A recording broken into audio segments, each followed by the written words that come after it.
Hello दोस्तों, Hindi horror stories YouTube channel में आपका स्वागत है। और अब वक्त है डरने का। और मैं प्रवीण आज फिर से लेकर हाजिर हूं भूतों की कुछ और सच्ची डरावनी कहानियां। अगर आपको भूत प्रेत, जिन्नात, चुड़ैल और अलग अलग टॉपिक्स की सच्ची मजेदार कहानियां सुनना पसंद है तो जल्दी से मेरे चैनल को सब्सक्राइब कर लीजिए। मैं हर हफ्ते आपके लिए बहुत सी डरावनी कहानियां लेकर आता हूं, तो खुद भी सुनिए और अपने दोस्तों के साथ भी शेयर कीजिए और डरिए प्रवीण के साथ।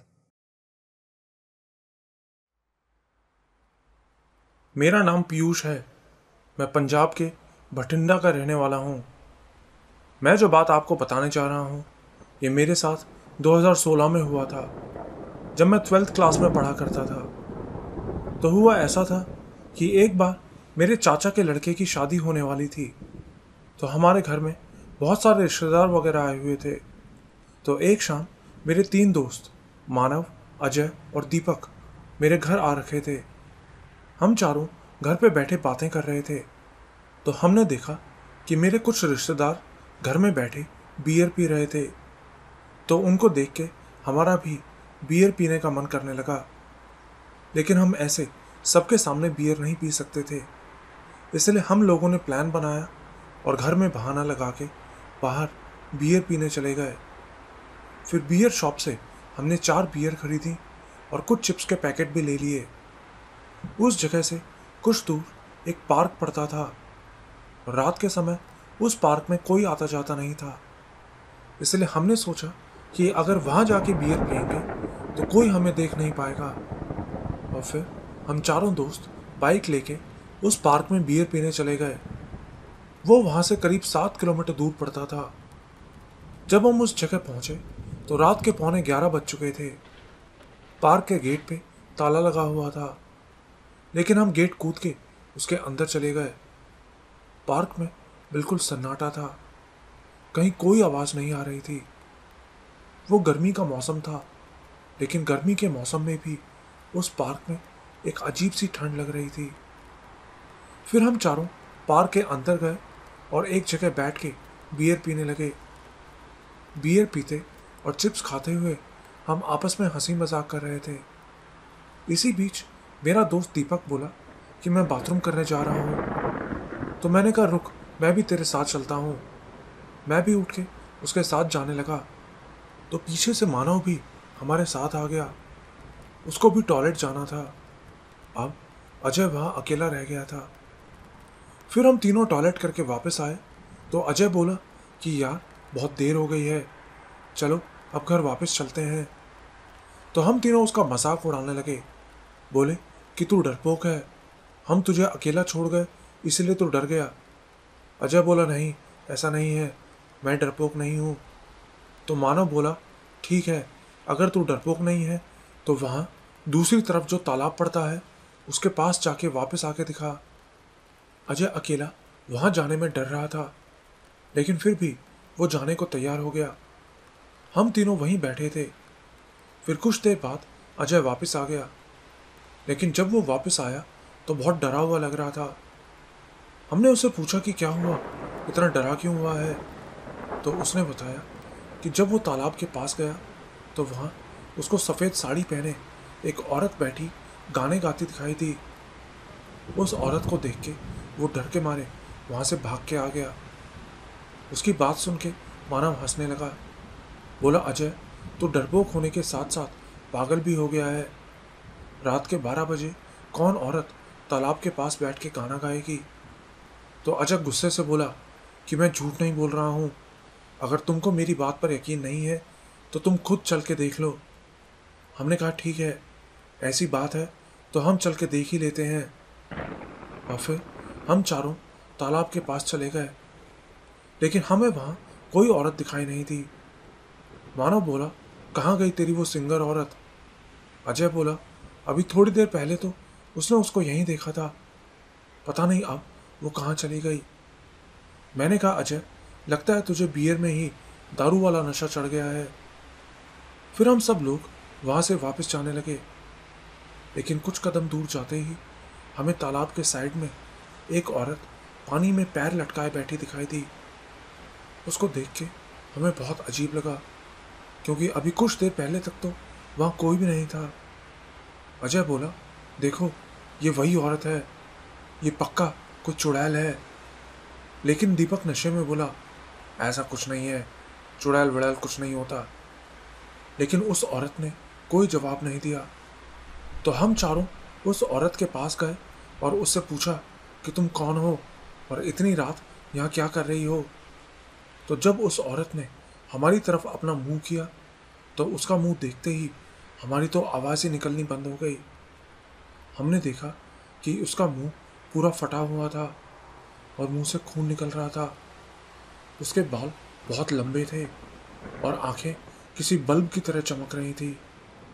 वो देखते ही हम चारों वहाँ से भागने लगे, लेकिन हमें अपने पीछे से उसके भागने की आवाज़ भी आ रही थी।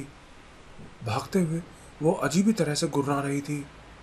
हम चारों तेजी से भागते हुए गेट कूद के बाहर निकले और बिना रुके अपनी बाइक स्टार्ट करने लगे।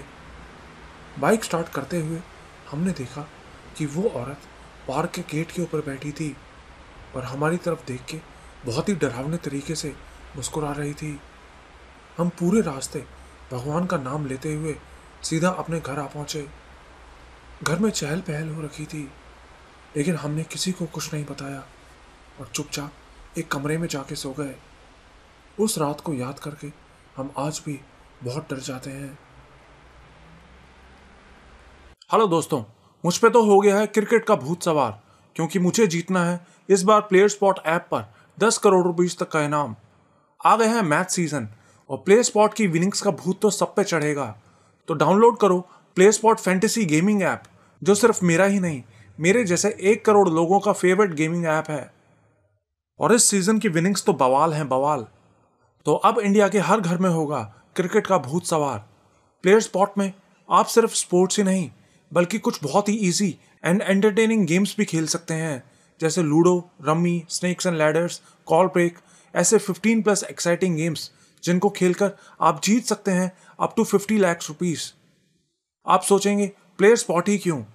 क्योंकि यहाँ है 10 करोड़ तक का विनिंग प्राइस और रोज ऐसे नए नए अलग अलग offers, easy withdrawal with no KYC, 1 crore users, 100% trustworthy and secure app, available on iOS and android. तो इस मैच सीजन अपने फ्रेंड्स को भी यहाँ बुलाओ और जीतो रेफर एंड अर्न का बोनस। अब लेट मत करो, नीचे लिंक में तुरंत क्लिक करके इंस्टॉल करो प्लेयर स्पॉट ऐप और भिड़ते हैं अपनी फेवरेट क्रिकेट टीम या फेवरेट गेम के साथ। Link is in the description. मेरा नाम विवेक प्रताप सिंह है। मैं हरियाणा के पंचकुला डिस्ट्रिक्ट के बरवाला गांव का रहने वाला हूं। मैं आपका बहुत बड़ा फ़ैन हूं और आपकी कहानियां सुनना मुझे बहुत अच्छा लगता है। आज मैं आपको अपने साथ घटी एक बिल्कुल सच्ची घटना के बारे में बताना चाहता हूं।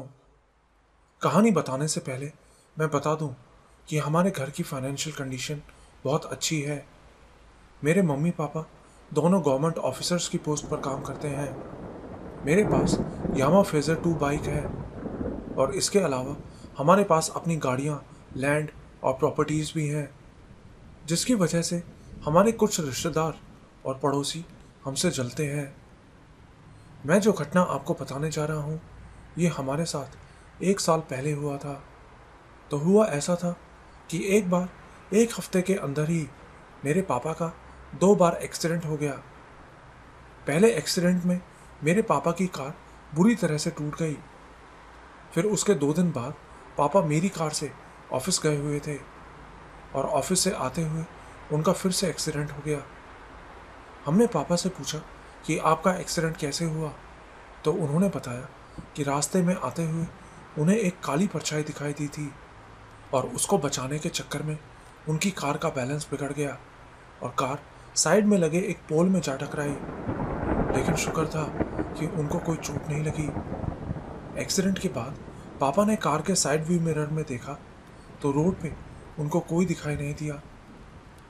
उन्हीं दिनों एक बार मेरा भी बाइक से एक्सीडेंट हो गया, जिसमें मुझे चोटें भी लगी। जब मैं बाइक से जा रहा था तो अचानक मेरी बाइक झटके खाती हुई एक मोड़ के पास आके रुक गई। तभी रोड के दूसरी तरफ से एक सांड ने आके मुझे टक्कर मार दी, जिससे मैं नीचे गिर गया। उस वक्त रात के 8 बजे का टाइम था। उन्हीं दिनों मुझे रात में अजीब अजीब सपने भी आने लगे थे। सपने में मुझे काली परछाइयाँ दिखाई देती। वो परछाइयाँ 9-10 फीट लंबी हुआ करती थी और उनकी आंखें बिल्कुल पीली होती थीं। सपने में मैं उन परछाइयों को अपने आसपास घूमते हुए देखता।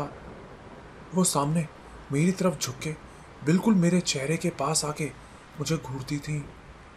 वो देख के मुझे बहुत डर लगता था। ऐसा लगता जैसे मुझे स्लीप पैरालिसिस हो गया है। मैं चाह के भी ना तो सपने से जाग पाता था और ना ही अपनी बॉडी को हिला पाता था। मेरे मम्मी पापा, भाई और दादी भी बहुत बीमार रहने लगे थे। मुझे भी हाई ब्लड प्रेशर की वजह से हॉस्पिटल में एडमिट होना पड़ा। मेरा ब्लड प्रेशर 160 तक पहुंच गया था।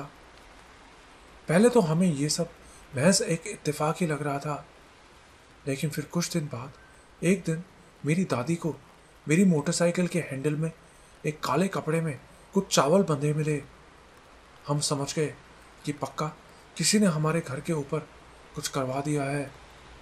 शायद कोई हमारे घर में हमसे मिलने के बहाने से आया होगा और मौका पाके मेरी बाइक की लाइट और हैंडल के बीच में वो कपड़ा छुपा गया होगा। फिर हमने ये सारी बात अपने एक पंडित को बताई तो उन्होंने बताया कि ये काला जादू है और ये आपके परिवार के ऊपर आपके किसी जानने वाले ने ही करवाया है। फिर उन पंडित जी ने हमारे घर में काली माता की पूजा करवाई और हम सबके हाथ में एक काला धागा बांधा और सबको शनिवार को शनि मंदिर में जाके तेल, काले तिल और काले उड़द की दाल दान करने को कहा और शनि देव के नाम से हर शनिवार व्रत रखने को कहा। हमने वैसा ही किया और शनि देव और काली माता की कृपा से आज हमारे घर में सब ठीक है। मेरा नाम आकाश है। बहुत से लोग भूत प्रेत जैसी चीज़ों का मजाक बनाते हुए झूठी कहानियाँ भेजते हैं, लेकिन मेरे चाचा एक साधु हैं। वो मुझे बताते हैं कि हमें इन चीज़ों के साथ कभी मजाक नहीं करना चाहिए और ना ही कभी इनका अपमान करना चाहिए। आज जो कहानी मैं आपको बताने जा रहा हूँ ये बिल्कुल सच्ची है। तो हुआ ऐसा था कि जब मैं 5th क्लास में पढ़ता था तो उन दिनों हमने एक नया घर खरीदा था। नए घर में शिफ्ट होने के बाद हमारे साथ वाले एक घर को छोड़ के जो दूसरा घर था वो घर बिल्कुल किसी खंडहर के जैसा था। उस घर में एक फैमिली रहा करती थी। फिर एक दिन उस कॉलोनी में मेरे नए दोस्तों ने मुझे बताया कि उस घर में रहने वाली फैमिली में उनके पापा ने सुसाइड कर लिया है और उसकी आत्मा अब भी उसी घर में भटकती है। मैं तब बहुत छोटा था और इन सब चीज़ों के बारे में ज़्यादा नहीं समझता था। मेरे दोस्तों ने बताया कि वो फैमिली उस आत्मा की वजह से बहुत डर डर के जी रही है, क्योंकि मरने के बाद चाहे कोई अपना ही क्यों ना हो, उससे डर सभी को लगता है। फिर एक दिन उन लोगों को किसी ने एक बाबा के बारे में बताया कि वो बाबा उस आत्मा की समस्या को दूर कर सकते हैं। तो उन लोगों ने उस बाबा को घर में बुलाया। फिर घर में जब हवन हो रहा था तो उस आत्मा ने उस बाबा को उठा के पटक दिया, जिसके बाद उस बाबा ने उस घर में कदम रखने को भी मना कर दिया। बोले कि ये आत्मा बहुत शक्तिशाली इच्छा शक्ति रखने वाली है, इसके सामने मेरी सिद्धि कुछ नहीं कर पाएगी। इससे निपटने के लिए मुझे मेरे गुरु को यहाँ बुलाना पड़ेगा। इसमें कुछ दिनों का टाइम लग जाएगा। फिर वो बाबा वहाँ से चला गया। उस फैमिली ने कुछ दिनों तक तो उस बाबा का वेट किया, लेकिन जब वो नहीं आया तो उन्होंने वो घर एक लालची आदमी को बहुत ही सस्ते में बेच दिया। उस लालची आदमी ने वो घर तोड़वा के वहाँ अपना एक 3 मंजिला मकान बनवा दिया। फिर कुछ टाइम बाद वहाँ एक फैमिली रेंट पे रहने के लिए आई। उनका एक 8 साल का बेटा था। मैं तब 9th क्लास में आ चुका था और वो लड़का मुझे अपना बड़ा भाई मानता था। तो एक रात उस लड़के को प्यास लगी तो वो अकेला पानी पीने के लिए 2nd फ्लोर पे चला गया। फिर जब वो वहाँ पानी पी रहा था तो उसको एक आदमी ग्रिल के ऊपर बैठा दिखाई दिया। उसने उस आदमी से पूछा कि अंकल, आप कौन हो और हमारे घर में क्या कर रहे हो? तो वो आदमी अचानक उस लड़के की तरफ लाल आंखें करके बोला, ये घर मेरा है, तुम लोग इस घर से निकल जाओ। और इतना कह के वो आदमी एक काला साया बन के उस लड़के के चारों तरफ घूमने लगा। वो लड़का डर के मारे वहीं बेहोश हो गया। उसके घर वालों ने जब उसे बेहोश पड़े देखा तो जल्दी से उसको उठा के हॉस्पिटल लेकर गए। हॉस्पिटल में होश में आने के बाद उसने सारी बात अपने घर वालों को बताई। तो उसके पापा ने अगले ही दिन वो घर खाली कर दिया और एक दूसरी जगह चले गए। फिर कुछ टाइम बाद वो बड़े गुरुजी उस घर में आए तो उन्होंने बताया कि ये कोई साधारण आत्मा नहीं है, इसे इस घर से तब तक नहीं निकाला जा सकता जब तक उसकी इच्छा ना हो। वो किसी को कोई नुकसान पहुंचाना नहीं चाहता, लेकिन यहाँ उसके परिवार के अलावा और कोई नहीं रह सकता। लेकिन वो लालची मकान मालिक अपने परिवार के साथ आज भी उसी घर में रहता है। कॉलोनी वाले बताते हैं कि वो आत्मा आज भी उस घर में भटकती है, लेकिन वो लालची मकान मालिक इस बारे में किसी को कुछ नहीं बताता। मेरा नाम रितेश है। मैं गुजरात के एक गांव थोरियाली का रहने वाला हूं। मैं आपको अपने साथ घटी एक सच्ची घटना के बारे में बताना चाहता हूं। ये कई साल पहले की बात है, जब हम रोज शाम 5 बजे से 7 बजे के बीच मछली पकड़ने के लिए जाते थे। मेरे साथ मेरे चचेरे भाई आतिश और राकेश और उन दोनों के पापा भी जाया करते थे। एक दिन हमने नोटिस किया कि 7 बजे के बाद मछलियां ज़्यादा आती थीं, तो हम लोग 2-3 दिन शाम 7:30 बजे तक वहाँ रुक के मछलियां पकड़ने लगे। लेकिन फिर कुछ दिन बाद एक दिन ऐसा हुआ कि एक भी मछली हमारे कांटे में नहीं फंसी। मछलियां पकड़ते पकड़ते हमें बहुत देर हो गई। बाकी के सब लोग घर वापस जाने के लिए जोर देने लगे, लेकिन हम नहीं माने, तो वो लोग वहाँ से चले गए। अब हम सिर्फ 3 लोग ही वहाँ पर बचे थे, मैं, आतिश और उसके पापा। फिर हम वहाँ मछलियाँ पकड़ने बैठे तो थोड़ी देर बाद हमने इतनी मछलियाँ पकड़ लीं जितनी हमने आज तक नहीं पकड़ी थी। तभी मेरा ध्यान सामने की तरफ गया तो मुझे सामने से एक औरत हमारी तरफ आती दिखाई दी। उस वक्त हम जिस जगह मौजूद थे वहाँ शाम के टाइम कोई आदमी तक नहीं आता था, तो किसी औरत के वहाँ आने का तो कोई मतलब ही नहीं था। मैंने आतिश और उसके पापा को बताया तो उन्होंने उस तरफ देखा तो उनको वहाँ 3 औरतें आती दिखाई दी, लेकिन मुझे तो बस एक ही औरत दिखाई दे रही थी। धीरे धीरे वो औरत हमारे नज़दीक आती गई और अचानक एक भालू के आकार में बदल गई। उसको देखकर हमारे पसीने छूट गए। वो कोई इंसान थी या जानवर समझ ही नहीं आ रहा था। हम तीनों डर के मारे हिल भी नहीं पा रहे थे। तभी आतिश के पापा उसको पकड़ के वहाँ से भागने लगे, लेकिन मैं अकेला था, मुझे पकड़ने वाला कोई नहीं था। मैंने उनसे कहा कि मुझे भी अपने साथ ले चलो, लेकिन वो दोनों इतना डर गए थे कि बिना कुछ देखे गिरते पड़ते वहाँ से भागने लगे। मैं भी उनके पीछे पीछे भाग रहा था और फिर करीब 15 मिनट भागते रहने के बाद हम बाहर रोड पर पहुँच गए। वहाँ पहुँच के हमारी जान में जान आई। हमने घड़ी में टाइम देखा तो रात के 12 बज चुके थे। हमारे घर के लोग भी कुछ गांव वालों के साथ हमें लेने के लिए वहाँ पहुँच गए।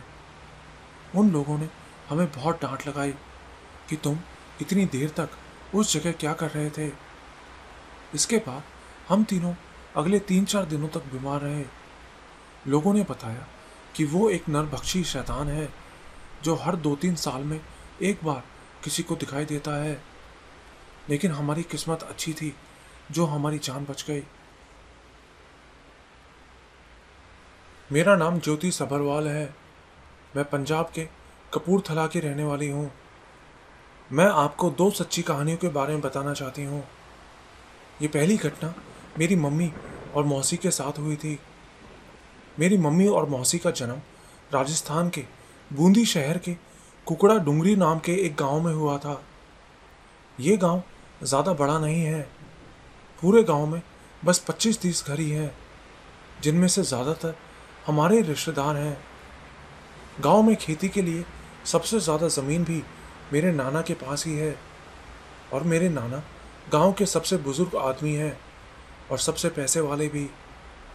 मेरी मम्मी और मौसी की शादी पंजाब में हुई थी, जो कि राजस्थान से बहुत दूर पड़ता है। इसलिए हम लोग साल में बस एक बार ही अपने नाना के यहाँ घूमने जाया करते थे, गर्मियों की छुट्टियों में। ये 2002 की बात है। हर साल की तरह हम अपने नाना के गांव आए हुए थे। जिस जगह वो गांव है वो थोड़ा पहाड़ी इलाका है, और उस इलाके में बहुत ज़्यादा घनी और कटीली झाड़ियाँ हैं, जिनमें बहुत लंबे लंबे कांटे होते हैं। वो इलाका भी थोड़ा पिछड़ा है, इसलिए गांव में लोग टॉयलेट के लिए बाहर ही जाया करते थे। गांव के बाहर निकलते ही एक नहर पड़ती थी, जिसके साइड में एक कच्चा रास्ता था। उस कच्चे रास्ते पे बहुत सारे लंबे लंबे पेड़ और कटीली झाड़ियाँ लगी थीं। तो उस दिन शाम 6 बजे के करीब मेरी मम्मी, मौसी और मामी तीनों टॉयलेट के लिए चले गए। वो तीनों उस नहर के किनारे किनारे काफ़ी दूर जाने के बाद अलग अलग जगह टॉयलेट के लिए चली गई। लेकिन फिर 2 मिनट बाद ही मेरी मौसी मम्मी और मामी को बोली कि मैं घर जा रही हूँ, तुम दोनों आ जाना। इतना कह के मौसी वहाँ से चली गई। फिर 10-15 मिनट बाद मेरी मम्मी और मामी भी वहाँ से निकल गई। लेकिन जब वो दोनों घर पहुँची तो देखा कि मौसी घर नहीं आई थी। उन्होंने नाना को ये बात बताई तो सब लोग जल्दी से मौसी को ढूंढने के लिए उसी रास्ते पर पहुँचे। वहाँ जाके लोगों ने देखा कि मौसी वहाँ सड़क किनारे एक कांटों के झाड़ के ऊपर लेटी हुई थी और दर्द से करा रही थी। सबने मिलके जल्दी से उनको वहाँ से उतारा और घर लेकर आए। तब तक उनकी आवाज़ और उनकी हरकतें बिल्कुल बदल चुकी थीं। नाना जी उनको देखते ही समझ गए कि मौसी के ऊपर कुछ आ गया है, तो उन्होंने कुछ मंत्र पढ़े और मौसी के ऊपर फूंक मारी। तो फूंक मारते ही मौसी बेहोश होकर नीचे गिर पड़ी। फिर अगले दिन जब सुबह मौसी उठी तो वो बिल्कुल ठीक हो चुकी थी। फिर उन्होंने बताया कि जब वो टॉयलेट के लिए उस जगह पहुंची तो उन्होंने देखा कि एक औरत वहाँ बड़े बड़े कांटों वाली झाड़ियों के ऊपर आराम से लेटी हुई थी। मौसी ने उसकी तरफ ध्यान से देखा तो उसका चेहरा बहुत ही भयानक था। उसके मुंह से 2 लंबे लंबे दांत बाहर आ रहे थे और उसका चेहरा बिल्कुल जला हुआ था। और तभी उस चुड़ैल ने मौसी की तरफ नज़र घुमाई तो मौसी ने चिल्लाने की कोशिश की, लेकिन उनके मुंह से कोई आवाज़ नहीं निकल पाई और वो वहीं बेहोश हो गई। उसके बाद उनके साथ क्या हुआ उनको कुछ याद नहीं, लेकिन उसके बाद वो चुड़ैल ही मौसी का रूप लेके मम्मी और मामी को ये बोल के वहाँ से चली गई कि वो वहाँ से जा रही हैं, जिससे कि वो उनका वेट ना करें। अगर उस शाम उनके घर वालों को उन्हें ढूंढने में थोड़ी देर और हो जाती तो शायद वो जिंदा भी नहीं बचती। ये दूसरी कहानी जो मैं बता रही हूँ, ये सब मेरे मामा के साथ हुआ था। मेरे मामा भी उसी गांव में रहा करते थे। ये साल 2001 की बात है। गांव के बाहर एक मेला लगा हुआ था। तब तक मामा की शादी भी नहीं हुई थी, तो मामा भी मेला देखने के लिए अपनी साइकिल पर वहाँ चले गए। मेले में पहुँच के मामा ने काफ़ी ड्रिंक वगैरह की और फिर उन्हें वापस आते आते रात के 10 बज गए। उन दिनों रात के 10 बजे का टाइम, वो भी राजस्थान के इस इलाके में, बहुत रात का टाइम माना जाता था।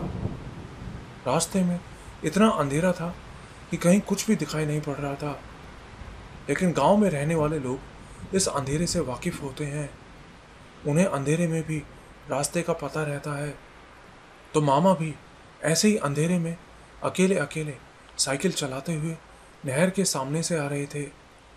तभी उनको रास्ते में एक औरत मिली जिसने राजस्थानी कपड़े पहने हुए थे।